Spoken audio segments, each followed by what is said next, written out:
Home stretch, you're down to me. So my name is Amy Hagerman. I am the State Specialist in Ag and Food Policy, and what that means is I'm out there looking at all these policies and trying to condense that information down and bring programs to you all with some changes that are relevant, that are happening at both the state and federal level. What I'm going to try to do in this particular program is just circle back around everything that we've talked about so far and kind of wrap it up. While I'm speaking, there's actually going to be a survey that's going around. As Nathan had mentioned, we're sponsored by various agencies. One of those is a grant with the Southern Risk Management Education Center, and they really want us to turn in results about how you guys like these programs. So please do me a favor and improve our chances of getting future funding with them and fill out the survey. All right, so again, just wrapping things up. First, looking back a little bit at that 2014 Farm Bill.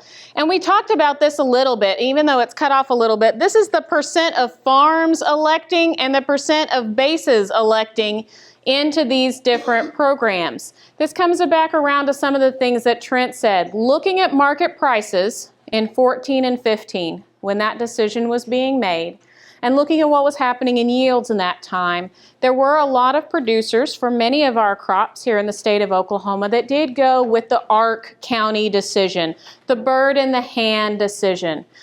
We do have some other commodities that PLC was really kind of a clear winner for as well. Some of the oil seeds, and then I think peanuts might have been the other one. But for the most part, folks are really focusing on that short-term payout coming from that. I think one of the really lovely things about the changes in this Farm Bill is that flexibility in the decision. There's a lot of uncertainty in our markets right now. There's a lot that's happening in terms of trade negotiations, in terms of some of the conditions for crops in various parts of the country. Remember, a lot of these prices, they're up at the national level, so it matters what's happening everywhere in the country. All of those things factor together that these next 2 years may look quite different than the years that come after that. So I really think that's one of the positive things in this Farm Bill is that flexibility. Looking at the percentages of counties, and this is the percent of the 77 counties in Oklahoma that actually had a payout under one of these programs. We do see that we did have a large number of counties that actually had payouts for both ARC, which is over on the left, again it got a little bit cut off, and then PLC is the series of columns to the right. And so we did see a number of counties in Oklahoma for several of our programs that had payouts under both ARC and PLC. But the effect of prices in the last few years of this Farm Bill and what that meant for those who had elected to PLC really can't be underestimated. Things happen in prices that we just didn't expect to happen in the last 3 years. So now what about 2018? And JD already talked about this a little bit. I'm not really going to harp on it. Well, he talked more about 2019. But in 2018, there was a PLC payment on wheat up here of 34 cents. That was announced. We didn't see one on soybeans. This was kind of an effect we saw throughout this Farm Bill. We really didn't have a lot of years where soybeans had a PLC payment rate in this Farm Bill. So that's something we saw pretty consistently, and we'll talk a little bit about how that might be affected by that effective reference price that JD talked about. Another thing is our seed cotton producers. If any of you in here had seed cotton base, that came in this year. This was the first year, 2018, for producers on that, and there was a PLC payment of about 2 cents for seed cotton in 2018. In terms of ARC County, you really have to use a map because, of course, every county is different on whether or not they got a payment. So this is a map of ARC County payments for 2018. This is for wheat. And you can see right here, we're kind of right on the edge of all the counties that got payments on wheat in 2018. So we did see a lot of our western neighbors that had payments for wheat, and then some of our eastern neighbors in a more spotty fashion had ARC County payments for wheat in 2018 as well. Then if we look at grain sorghum, this is one where ARC County seemed to be looking pretty good in the state. And you do see that in terms of the number of counties and the size of the payments on Ark County for those with grain sorghum base in the state. And then finally, soybeans. This was the effect that we were talking about a few minutes ago. We really had prices that held up pretty well across up to 2018 on soybeans that actually pushed above that reference price. Now, remember, the reference price on soybeans is only $8.40. So in reference to how that looks for what it takes to make money versus a $5.50 on wheat, those reference prices really matter on these Farm Bill programs. So looking forward to 19 and 20, let's talk about those reference prices a little bit and how that effective reference price that JD talked about. Now, just a reminder of what he said is that if you get several years where we start to get prices going up, then that effective reference price could kick in. What does that mean? It means that it would trigger at a higher value, and the difference between that and your marketing year average, that top number you're subtracting from, is a little bigger number. So if we have some years where prices start to go up, that effective reference price could kick in, but we don't see that on a lot of crops for 2019 except for oilseeds. Oilseeds are the only ones where we really see what looks like an effective reference price kicking in here, and these have already been published by USDA. This is USDA's numbers from their website. But soybeans, I think, not in 2019, here you can say they're going to use the reference price of $8.40 for soybeans, but a couple of good years on soybeans, and I really think further into this Farm Bill, we could see the effective reference price kick in for soybeans. With the number of years we have with lower prices on wheat and a $5.50 reference price on wheat, I would be surprised if we have an effective reference price higher than the reference price kick in on wheat. We'd have to have a couple of good years. Okay, so now we can think a little bit about those projected prices, and this was touched on a little bit, but the number I pulled is similar to the one that JD showed, a $4.70 as a projected price on wheat for 2019. Remember, this is a national all-wheat price. It's not your local price. And I think that's an important thing to remember to keep in your head when you're thinking about this price relative to what you really might see at the elevator. And those might go down a little bit more between now and the end of the marketing year. And then, of course, on soybeans, right now the projected price is at about $9 versus a reference price of $8.40 for soybeans. Again, these projected prices, get out your crystal ball. It's got fingerprints and cracks and is a little bit foggy, right? So we all just kind of got to do the best we can whenever it comes to these prices. But these are all based on these national prices. Well, then whenever we think about ARC, and I won't go into this a great deal, but this was similar to what JD was talking about, you really got to think about your yield in your county. What does your yield look like? Because a lot of those revenues and things are more at the higher level, so you got to think about your yield in the county. So we don't really have as good of a projection on what ARC County might do in 2019 because it all comes down to that yield. So just some general rules of thumb, I would say, and this is like a lick your thumb and hold it in the wind kind of general rules, okay? When should I consider ARC County?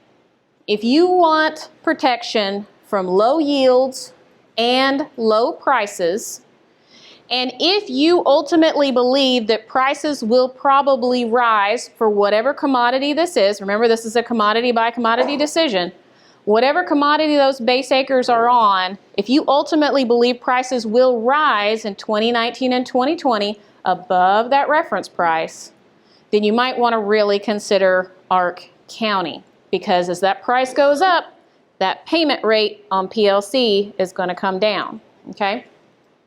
Now, when should I consider PLC? If you're really mainly worried about protection against prices in the next 2 years. Again, relative to that reference price. If you believe that prices will stay low or only slightly improve in 19 and 20, maybe that has to do with what you're hearing about cropping conditions, maybe that has to do with what you hear in the news about trade agreements. But if you ultimately believe those prices are going to stay depressed relative to that reference price, then you might want to consider PLC. The other thing which we haven't really talked about tonight is the option to purchase that supplemental coverage option insurance in addition to your regular multi-peril crop insurance, which is only available if you sign up under PLC. If you sign up under ARC, you're not eligible to receive the SCO additional bump in your crop insurance. So that's all nice information, but I'm still not sure what to do. I want more. So we worked together with Kansas State University to put together a decision tool. It's an Excel spreadsheet-based decision tool. You can download it right onto the desktop of your computer. You can enter your own information in it and just play with it back and forth, play with some scenarios, see what you might, how these programs might compare. Now, because we are still trying to make sure that we have attempted to break it in every possible way before we turn it loose, we anticipate release of this by the end of November. And you can contact your county extension office or your area economist like Trent if you'd like updates or more information, or if you'd like somebody to just walk through this tool with you. So what does it do? It allows you to compare ARC County, ARC Individual, PLC, PLC plus the additional SCO crop insurance, and it includes the PLC yield update. And it does it all in a side-by-side fashion. So then you can play around with those numbers and see how all of these programs compare. It starts off with your information on your farm, again, because of that effect in the PLC and the PLC yield. And this is where it's going to actually account already for the yield update. This includes that same yield update that JD was talking about. You just leave blanks if you didn't plant a crop in that year, and it's going to treat those as the 0 years and not include them in the yield update, just like the FSA yield tool will do. So this is just an example with corn and soybeans. Here the FSA yield was 121, and it looked like for both corn and soybeans, this particular example producer would want to update their yield. Well, does the decision tool ask you to make that decision? Nope. It just takes the higher of the two. You don't even have to think about it. What do you think will happen to price and yield in 2019 and 2020? This is really a crux of this whole decision, is what do you think will happen in those two areas. So you can enter your projected county yields and your projected crop prices, as well as your farm level yields and your projected planted acres. Again, this because ARC Individual is included in there, as JD talked about. What you plant actually matters. And you'll be able to compare your results for 19 and 20 and for 19 and 20 combined. So you can look down here at this bottom line and say, okay, if I'm looking at my corn, I'm going to look here across these various options, and for this example, it looks like ARC County really has a pretty strong benefit compared to others. If I'm looking at soybeans, it gets a little bit tighter, but in this particular case, and this is an example farm far, far away. So, okay, nobody take this as a decision, all right? You got to enter your own information in it, all right? Then, according to this one, really ARC County is what would look the best for this farm. But let's say I'm not sure about those prices and yields that Dr. Hagerman told me were so important in this calculator. Well, we've got a little feature up here at the top where you can vary the prices and yields up and down. You can go off of what your neighbor says, or maybe what your co-op manager says on price. You can vary those up and down to see how much it takes on a yield change or on a price change to actually flip that final result. And if you're more of a visual person, which I am more of a visual person, then it puts it all in a nice graph that compares the different programs along a row. So, just to wrap up a little bit, Oklahoma has really benefited from a lot of these federal programs. Our benefits from ARC and PLC have been pretty mixed, simply because of that locked-in 5-year decision here in the state. We have had a lot of benefit from some of the disaster programs through NRCS and FSA. Joy talked a little bit about some of the flooding programs. And here in Oklahoma, we're a pretty disaster-prone state, so we benefit a lot from some of those programs here in the state. We have had relatively smaller benefits from the market facilitation program relative to some other states. Why is that? Because we have fewer soybeans and some of those crops in the state that kind of have higher payout rates on the differences. This does not mean it hasn't been really valuable for individual producers. Please sign up for those programs if you haven't already. Well, I guess they are signed up. It's just they're getting their next payment out. So this farm bill was really evolutionary, not revolutionary. These will be familiar programs to you in this farm bill. They just got extra sprinkles this time around. All right. Implementation is still rolling along. Expect to see more information that comes out on different programs. CRP is a great example where there'll be some more information. The NRCS programs that were discussed, there'll be more information in 2020. So certainly stay up to date. Be in contact with your county offices for more information. Big changes, that flexibility, I think, is one of the big changes in this farm bill, and I really hope you all will think about that and take advantage of that in your decisions. The PLC yield update, if that PLC yield you could get is higher, even if you don't think you want to go PLC in 19 and 20, take advantage of updating that because that benefits you in future years if you might want to use PLC in the future.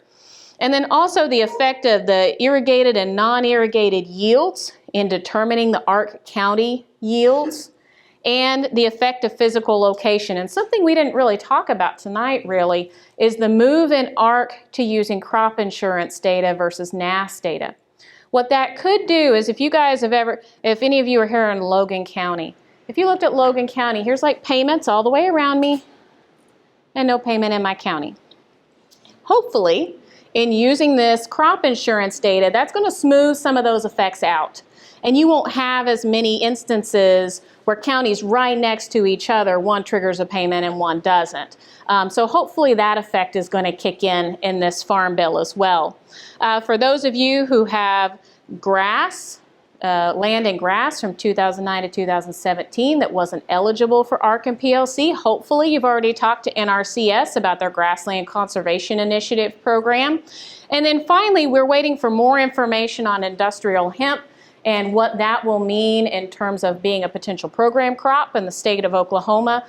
So there will be more, that's another one of those programs that we'll get more information. USDA Ag Marketing Service is the one who just put out the rule on that. So more information just came out on the hemp program.